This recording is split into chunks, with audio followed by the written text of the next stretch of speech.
Hello everyone. Today I wanted to show you my Sansevieria cylindrica starfish. Sometimes it's called an African spear plant, and it's part of the snake plant variations that exist. And this is a very interesting plant. I mean, I bought it small and look how beautiful it's doing. It is it is just taking off, and it is keeping its shape.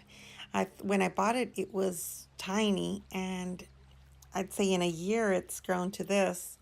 I have it in my kitchen window. It likes filtered light, bright light. This is actually one of the plants that does well in low light inside your home, or it does well in partial shade outside. It doesn't like extreme sun or extreme cold, but it is very hardy, and this one pretty much it will survive if you ignore it. I keep it on a succulent watering schedule. When the dirt is dry, bone dry, that's when I give it a good drenching, and then I forget about it. And pretty much that's it. Since this one is in a cylinder, it holds water pretty well, and you can tell if it's nice and perky, it's gonna survive and thrive. Here you're seeing the more common one. This one is called snake plant or TRIFASCIATA. And this one is very common. It's very hardy. Same thing applies to this one as to the others, to all the Sansevierias, I think. Also, this Sansevieria grows taller. It's longer. I think it grows probably like, it could grow up to like 3 feet tall, which is, yeah, pretty tall. And it's narrower. The other variations that exist are very similar in color. You'll see that banding or ribbing, and they vary from yellow edging to white edging.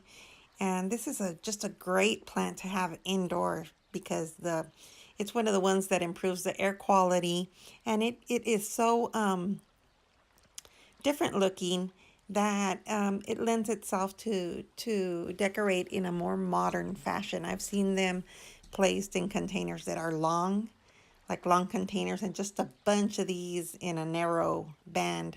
They just look great as a feature in your decor. So now let's take a look at the other one. The other one that's my favorite is the bird's nest, and this one is a dwarf variety, and it's shorter. It only grows to probably about a foot tall, and the leafing is wider, or the petals, or I don't know what you would call them, is wider. But you get that those ribbings, the color variations are the same. And as far as care, I have some in my kitchen window, and they get filtered light. They get some sunlight, but mostly filtered light. And then I have some outside on my table that get partial light in the morning or sunlight, and they're doing great. So I like to test my plants and put them in different areas because this way I know. I'm not an expert.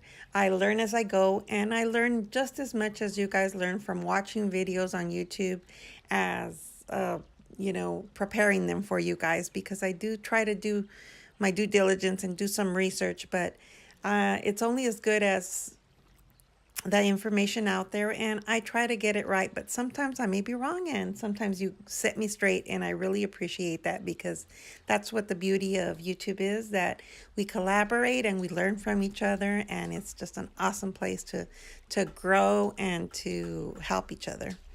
All right, this one here is a cylindrica, and this one is more common than the starfish one. This one, it just grows straight in a spear, and this one's the one that they call African spear plant, and it's just very interesting. Sometimes you'll see it braided. People train them and braid them, and it kind of looks like the bamboo money plant. But it is a Sansevieria, and same thing applies. This one here is a chunky, so it's very easy to care for. Just don't overwater them. They do better with little water than with a lot of water. They are considered a succulent, kind of like a desert succulent. Therefore, the same care applies for this type of Sansevieria. Yeah, so if you want a low maintenance, awesome plant that can take shade outside or that can just get very little light inside, it's easy to care for. This is my pick for a great plant to have. Yeah, and aside from, you get the perks of, look at this interesting thing. It does look kind of like a starfish, but I just thought it has grown so much in my kitchen window, and I wanted to share it with you, and hopefully you can get one of these and try them out if you don't have one. And they're so easy to propagate too. All you have to do is just, they give off a lot of shoots, a lot of babies, so just split it up and put it in another pot and you'll have several pots in no time. Or you can also cut the leaf, and it's more complicated, it takes longer to grow, but you can cut the leaf from the top and then put it in dirt and let it callus and all that good stuff. So also, I wanted to mention that these can be toxic to dogs and cats. So just be very careful if you find that your pets are munching on them. Put them up high where they can't reach them. And that's pretty much it. Thank you so much for watching, for subscribing. Welcome to all the new subscribers. Have a fantastic day. I will talk to you later.